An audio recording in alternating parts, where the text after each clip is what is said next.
어제도 보면은 한동훈 이 국민의힘 비대위원장과 네네. 만난 장소가 또 화재 현장이에요. 예.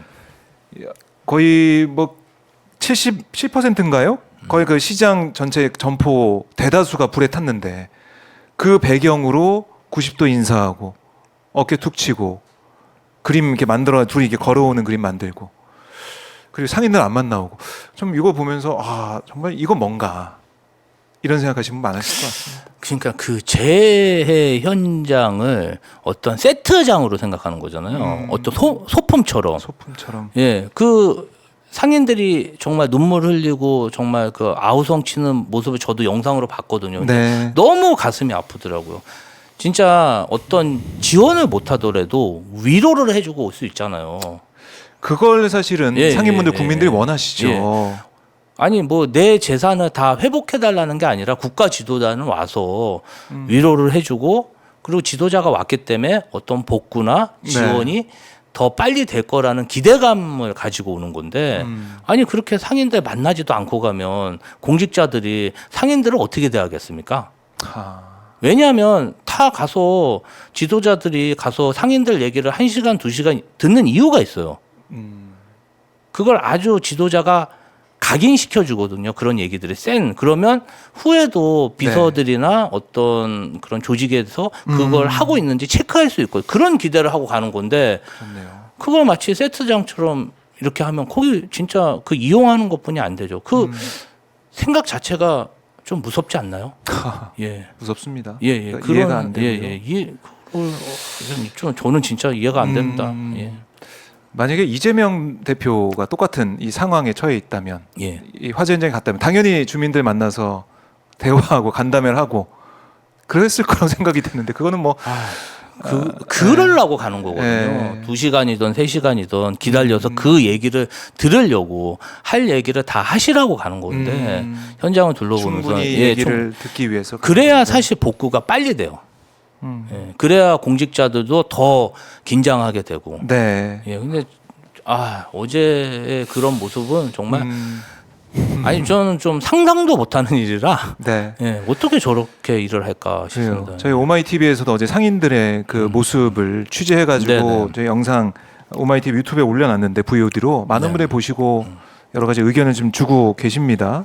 너무 안타깝고 화가 난다 이런 말씀 많이 하고 계시는데 이 지금 민주당은 또 민주당 나름대로 뭐 탈당하는 의원들도 있었고 네. 여러 가지로 좀 뭐 분열되는 거 아니냐 이런 얘기도 있는 것도 사실이에요. 네네. 내부에서는 좀 어떻게 보고 계세요? 그러니까 언론에서는 뭐 이른바 자객 공천하려는 거 아니냐 뭐 이런 단어들 써가면서 이재명 대표가 어떻게 보면 그 측근들이 좀 무리하게 또 어떤 지역에 내려가서 자객 공천식으로 가는 게 아니냐 이런 또 분석을 하기도 하고 또 분열이 되고 이낙연 뭐 전 대표가 나간 것이나 원직한 상식의원들이 나가는 그런 상황들 보면서 이재명 대표 리더십이 제대로 발휘되지 않고 있다 이런 분석도 하기도 하고 이런 언론의 평가들에 대해서는 어떻게 생각하세요? 글쎄 저는 일단은 저희는 이제 경선이 기본 원칙이잖아요. 네. 예. 근데 경선을 하기 위해서 경선은 결국 도전이자 어떤 뭐라 그러죠? 경쟁이잖아요. 네. 경쟁하는 거를 자객공천이라고 표현을 하면 사실 그거는 좀 왜냐하면 경쟁을 해서 경선이라는 게 경쟁을 해서 유권자나 당원들은 그 후보자들이 경쟁해서 더 좋은 공약을 개발하고 네. 경쟁력을 키우라는 얘기잖아요. 그렇겠죠. 그러면 도전하지 말라는 건가요? 그 자객공천이라는 거는 일방적으로 갖다가 공천을 하는 거잖아요. 지금 그런 전략 공천을 한 게 아니잖아요. 그래서 저는 그거는 좀 경쟁을 피하고 싶은 의원들의 그런 어떤 프레임 아닌가. 네. 저는 그렇게 생각하고요. 사실은 현역 의원들은 1년에 제가 생각하는 수억 원이 넘는 홍보적 효과를 얻습니다.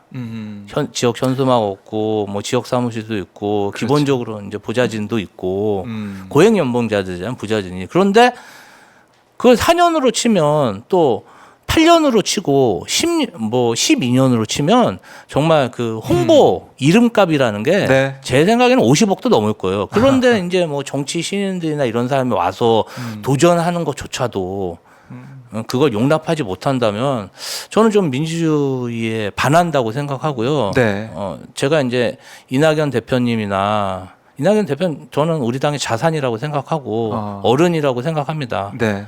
그리고 이제 나가신 세 분들도 매우 훌륭하신 의원들이라고 생각하는 매우 안타깝죠. 안타깝다. 그런데 이제 우리가 가장 힘들고 어려울 때가 문재인 대통령이 2015년, 2014년 이때 이제 대표 되시고 그때 가장 저희가 당원들도 당혹스럽고 네. 그때는 뭐 최고회의장에서 뭐 최고위원들이 문 박차고 나가고 기억납니다. 예, 또 의원들이 매일 한 명씩 한 3, 40명이 탈당 기자회견을 하고 문재인 대통령이 뭐 안철수 의원 집까지 엘리베이터를 타고 막 별일이 다 해서 진짜 괴로웠거든요. 네.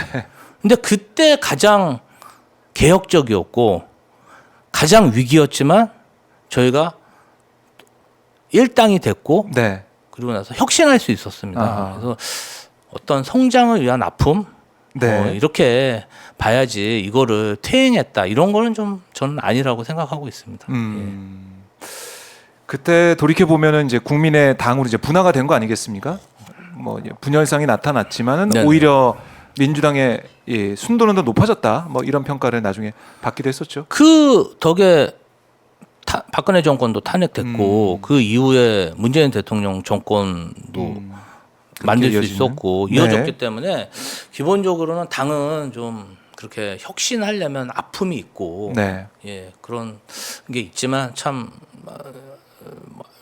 좀 이낙연 대표님 가신 거는 너무 안타깝죠. 이게 네. 왜냐하면 당에 진짜 훌륭한 어른이신데 예, 그런 부분 좀 많이 아쉬워하고 계십니다 대표님도. 네. 그래요. 이제 뭐 총선 앞두고 민주당도 이제 공천이나 여러 가지 이제 혁신하는 모습을 보이면서 네. 지지자들 또 아니면은 국민들을 향해서 여러 가지 어필을 할 텐데 민주당이 앞으로 좀 어떻게 총선 앞두고 좀 어떤 모습을 보여줘야 된다 이렇게 좀 생각하신 게 개인적으로 있으시다면요? 민주당이 유능한 모습을 보여줘야죠. 유능한 모습? 예. 네. 근데 기존까지 제가 생각하기에는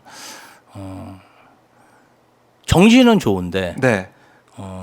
실행하면서의 미숙함? 그러니까 이상은 높은데 실행하면서의 어떤 시행착오 네. 이런 것들이 꼬투리 잡혀서 자초된 개혁들이 너무 많은 것 같아요.